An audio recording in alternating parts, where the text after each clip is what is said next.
ಹೇಳುತ್ತೇವ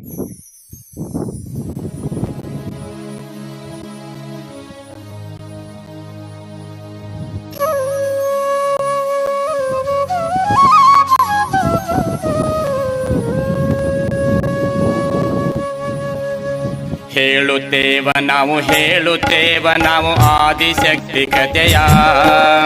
ಹೇಳುತ್ತೇವ ನಾವು ಆದಿಶಕ್ತಿ ಕಥೆಯ. ಮೈಷನ ಮರ್ದಿನಿ ಜಯವನ್ನು ಪಡೆದ ಮಾರಿಕಾಂಬೆ ಕಥೆಯ, ಜಯ ದುರ್ಗೆಯ ಕಥೆಯ.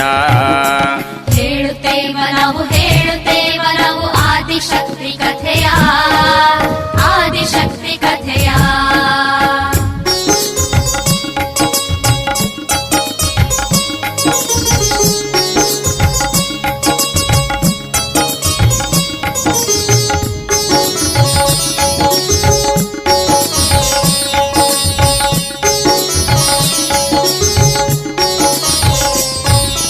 ಜಗದಲ್ಲಿ ಅಸುರರು ಅಹಂಕಾರ